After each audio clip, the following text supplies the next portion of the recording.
तो lecture number 13 mathematics का vector चल रहा था और एप्लीकेशन ऑफ वेक्टर, ये आई थिंक एक्सप्लेनेशन का लास्ट पार्ट है। और इसके बाद वाला जो वीडियो होगा ना, लेक्चर नंबर 31, उसमें मैं आपको यूनिवर्सिटी में पूछे गए क्वेश्चन जो है वो कराने वाला हूँ। ठीक है, तो बने रहिए मेरे साथ। और हम सभी कर रहे हैं यहाँ एप्लीकेशन। अब देखो, वेक्टर तो पढ़ लिए, यूज कहाँ आएगा भाई, क्या करने के लिए यूज आएगा, तो देख लीजिए यहाँ पर यूज आएगा। जैसे एक क्वेश्चन मैं लिख रहा हूँ यहाँ पर, क्वेश्चन ही तो समझ में आएगा क्वेश्चन क्या है। ठीक है, क्या लिखा है? अ पार्टिकल, आप भी मेरे साथ लिख सकते हैं। A particle is displaced from the point 0 1 -2 to the point -1 3 2 under the action of applied forces 1 2 3, दूसरा फोर्स है -1, -2 3 है, एंड तीसरा है -1 2 -3।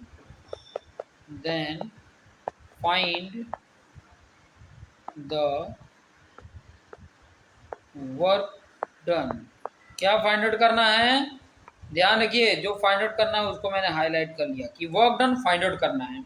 ठीक है, तो वर्क डन का फॉर्मूला, क्योंकि मैं देखो अभी एक्सप्लेन करता फिर बाद में यहाँ पे बताता, इससे अच्छा क्वेश्चन से ही मैं बता रहा हूँ कि ताकि आपको आइडिया मिल जाए। गिवन क्या है कि डिस्प्लेस हो रहा है। ठीक है, डिस्प्लेस हो रहा है कहाँ से? इस पॉइंट से इस पॉइंट पे डिस्प्लेस हो गया। पहले ऑब्जेक्ट इस पॉइंट पे था 0, 1 -2 पे, फिर वहां से उसको फोर्स लगाया गया तो इस वाले पॉइंट पे चला गया, इस वाले पॉइंट पे चला गया। कौन कौन से फोर्स लगे हैं? तो फोर्स की बात मैं बोलूं तो ये फोर्स लगा है, एक ये फोर्स लगा है और एक ये फोर्स लगा है, जिसके थ्रू वो डिस्प्लेस हो गया है। कहने का मतलब है आपके पास फोर्स कितने हैं? फोर्स कौन कौन से हैं? मान लो F1 जो फोर्स है वो दिया है 1 दिया है, फिर 2 दिया है और 3। F2 फोर्स जो है वो -1 2 3 दिया। F3 फोर्स जो है -1 2 -3 दिया है। ठीक है, ये आपके सामने क्या दिए हैं? फोर्स दिए हैं। ठीक है, अब इन फोर्स का मैं रिजल्टेंट फोर्स फाइंड आउट कर लूँ।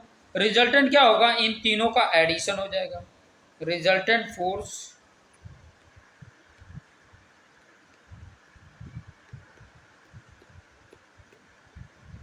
F से इंडिकेट कर रहा हूँ, क्या हो जाएगा? F1 plus F2 plus F3। जब तक ये वेक्टर को बताया ना हो कि ये वेक्टर जो लगे हुए हैं फोर्स वो इस डायरेक्शन में लगे हुए हैं, तब तक हमने ये लीनियर मान के एडिशन कर लेना है। ठीक है, समझ में आ रहा है? तो ये इस तरीके से दिए हुए हैं। अब यहाँ पर थोड़ा ध्यान दो, इनको सबको ऐड कर दो। ठीक है, सबको देखो, पहले वाला देखो, एडिशन पहले बता चुका हूँ वेक्टर का, तो बिल्कुल बिंदास, आपने टेंशन नहीं लेना है। आई वाले को एक साथ ऐड कर लेना है। पहला वाला जो है वो एक साथ ऐड कर दोगे, देखो 1 -1 0 और -1, तो -1 आ गया। दूसरा 2 + 2 + 2 सब प्लस प्लस में है, कितना हो गया? 6 हो गया। तीसरा देखो, एक 3 और एक -3 कैंसल, एक बचा 3। आ गया कि नहीं? ज़्यादा इसमें हमने सोचने की, टेंशन लेने की ज़रूरत नहीं है। अब हमारा जो वेक्टर है डिस्प्लेस हुआ, ये फोर्स इतना रिजल्टेंट फोर्स लगा ना इतना, तो हमारा जो डिस्प्लेस हुआ एक पॉइंट से दूसरे पॉइंट चला गया, और वो कहाँ से कहाँ तक गया है? तो पॉइंट देखिए, डिस्प्लेसमेंट फाइंड आउट कर रहा हूँ। क्या फाइंड आउट कर रहा हूँ? डिस्प्लेसमेंट। डिस्प्लेसमेंट को डी से इंडिकेट कर देते हैं, और वो क्या होगा? देखो, इस पॉइंट से इस पॉइंट पे चला गया। ठीक है, ये मान लो कि ए पॉइंट है, ये बी पॉइंट है। तो जब वेक्टर होगा एक पॉइंट से दूसरे पॉइंट पे चला जाता है, तो दूसरे पॉइंट में से पहला पॉइंट माइनस कर देता है तो डिस्टेंस मिल जाता है। ठीक है, दूसरे पॉइंट से इसमें से पहला पॉइंट को माइनस कर देते हैं तो डिस्प्लेसमेंट निकल जाता है। अब वैल्यू मैं यहाँ पे लिख लेता हूँ, कहाँ से, -1 3 2 में से पहला वाला 0,1 -2 माइनस कर दो। समझ में आ रहा है? अब ये माइनस कर दोगे कितना होगा, देखो -1 -0 कितना हो गया, -1, 3 -1 2 हो गया, 2 माइनस और माइनस क्या हो जाएगा, प्लस हो जाएगा, तो क्या हो गया, 4 हो गया। ये डिस्प्लेस हो गया। अब आपको फॉर्मूला पता होना चाहिए वर्क डन, क्योंकि ये वर्क डन ही एप्लीकेशन मैक्सिमम इसमें पूछा ही है। मैक्सिमम आपको वर्क डन ही पूछा है, ज़्यादा और कोई नहीं दिया है कि आप दूसरा कुछ फाइंड आउट करो। तो बिंदास रहना, आपको वर्क डन ही पूछेगा। तो वर्क डन का फॉर्मूला क्या होता है मैं यहाँ पे लिख रहा हूँ, ध्यान देना, क्योंकि रिजल्टेंट फोर्स भी मेरे पास यहाँ पर है और यहाँ पे डिस्प्लेसमेंट भी मेरे पास है। ठीक है, ये मेरा रिजल्टेंट फोर्स है, ये मेरा डिस्प्लेसमेंट है।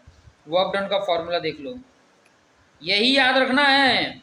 वर्क डन का फॉर्मूला W इक्वल टू होता है F इंटू डी। ठीक है, F इंटू डी।